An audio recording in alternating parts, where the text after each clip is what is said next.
to Zoom In, Zoom Out, your in-depth look at how news from Taiwan is impacting the world. I'm Betty Chen. When you watch a film from Taiwan set in a city, there's one name that pops up more often than others. His name is Edward Young. His films explore the daily struggles of urban life and have even won him Best Director at the Cannes Film Festival. Now there's a complete retrospective of his life and works underway at the Taiwan Film and Audiovisual Institute, as well as the Taipei Fine Arts Museum, to celebrate his global legacy. To discuss the life and times of Edward Young, we're joined today by Beth Tsai, a film scholar and a visiting assistant professor from the University of California, Santa Barbara. Beth, would you like to say hi to our audience? So, hi, my name is Beth Tsai. I am currently a visiting assistant professor at SUNY Albany, but for the past 2 years, I've taught at UCSB, and I specialize in Taiwan cinema.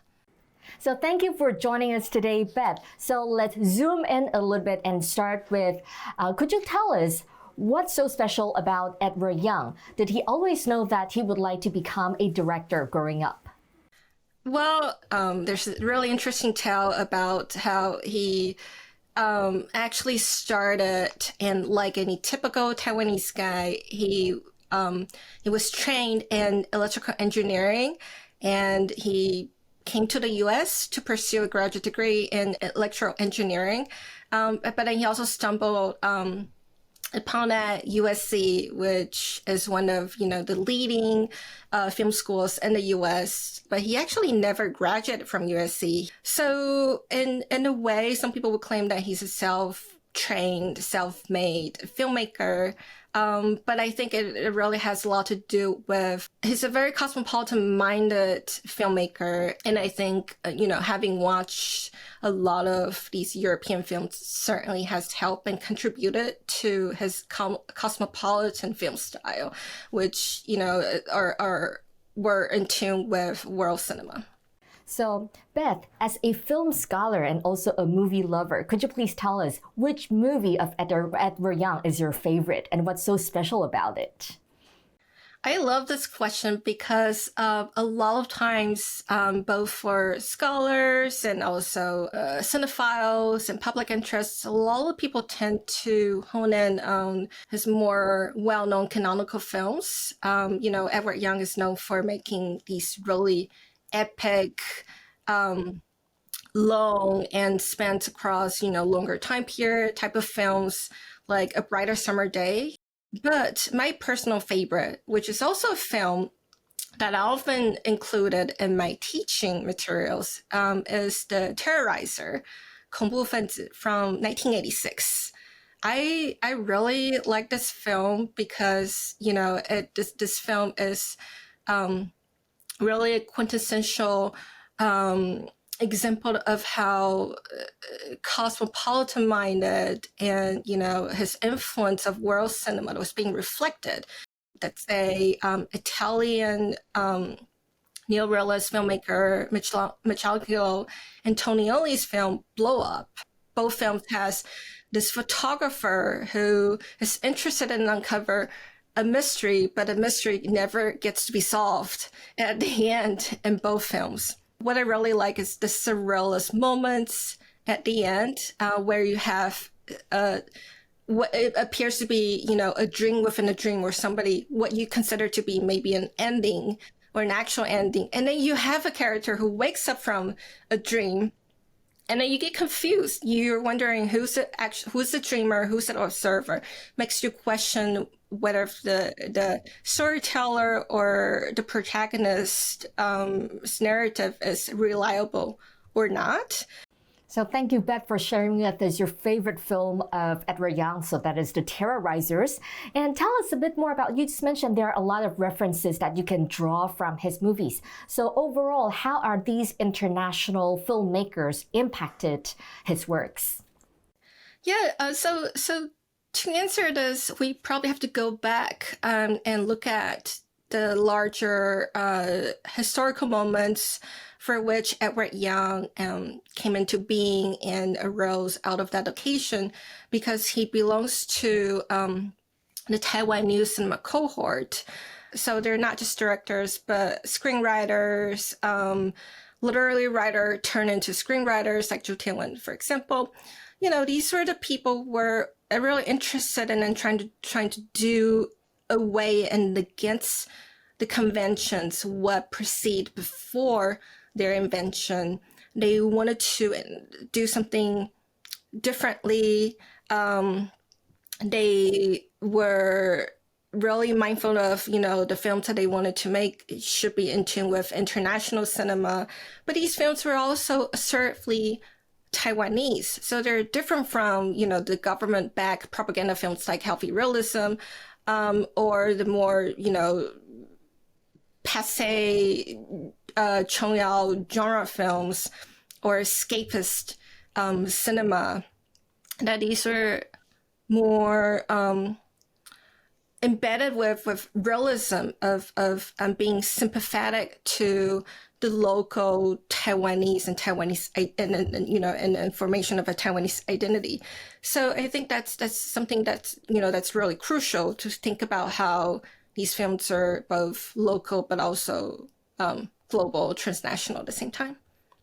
So how are his films responding to the changes in the Taiwanese society back at that time, and how were his films received by the Taiwan audience?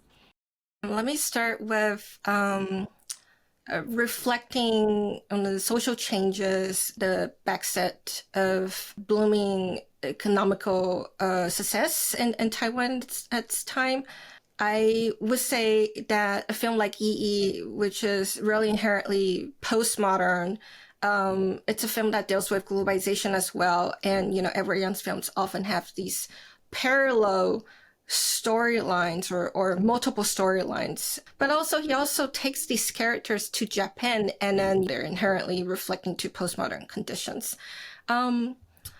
But his films are also, I would characterize as neo-Confucianism, in the sense that he both critiques the Taiwanese society, and he really heavily ridicules the Taiwanese identity, or to be exact, Taiwanese lack of confidence, but at the same time a little bit too egotistical in terms of looking at this fast, rapid transformation of infrastructure when they're trying to build the MRT or Taipei's subway at the time. So, he's using his films and through the lens of these characters and the story and the setting to provide a social commentary, but at the same time, I guess, both document or fictionalize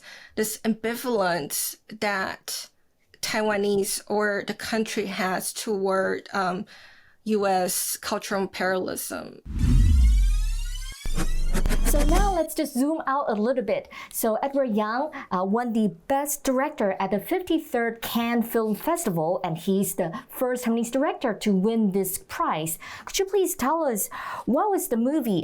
He won the prize for the movie Yi. Could you please tell us why the movie Yi has been so successful or so popular among the international audience?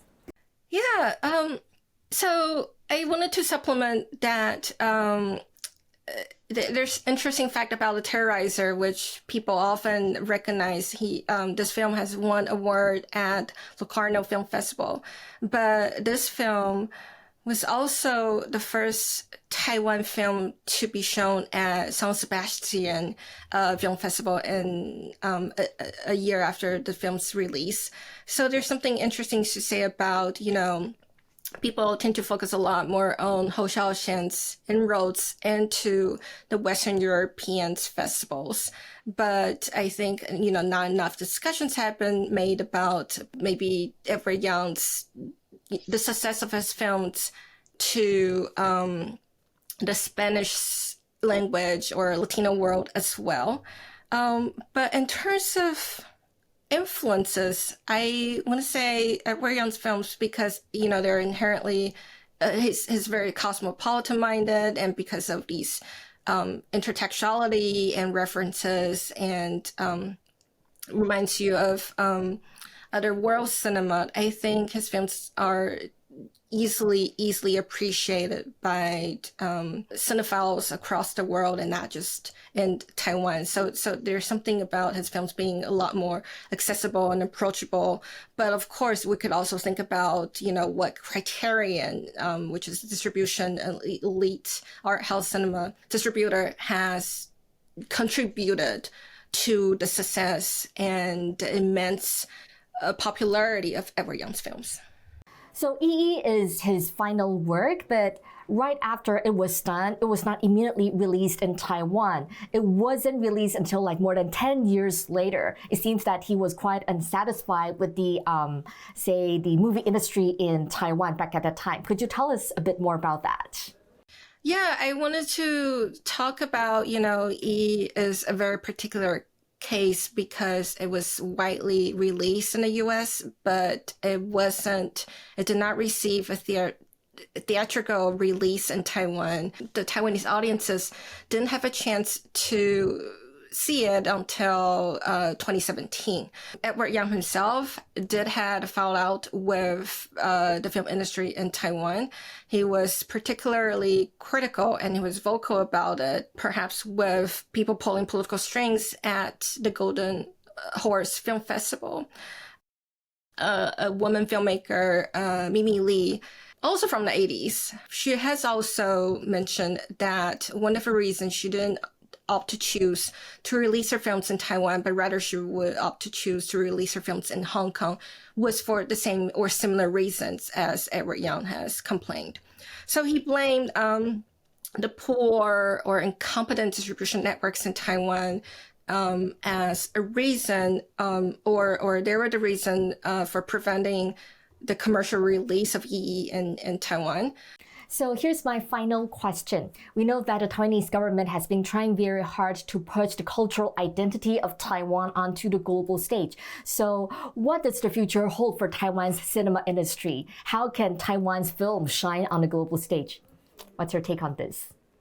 Yeah, absolutely. I mean, we could definitely connect submitting films at international film festivals as a form of soft power, which is, what every country is doing in a sense. But what I personally, would like to see, or I am optimistic about the future, what the future holds for the film industry in Taiwan is that we are seeing, more queer cinema. I think what we need, and hopefully that's going to be the future, is that we still need more women directors. We don't have enough women directors in the feature length sector. And I think we should also pay attention to the marginalized, especially the marginalized filmmaker as well. Tsai Ming-liang is still not Taiwanese, even though he's based in Taiwan, and his films has also been recognized in association with Taiwan.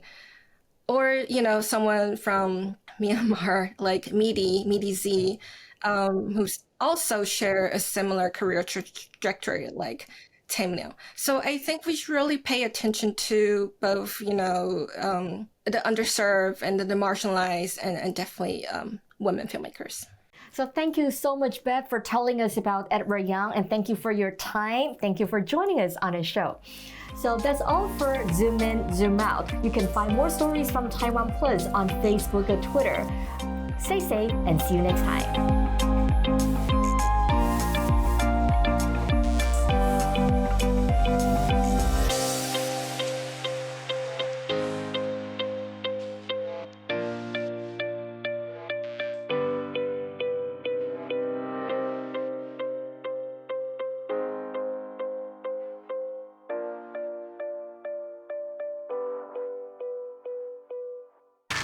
In the face of adversity, the power of truth.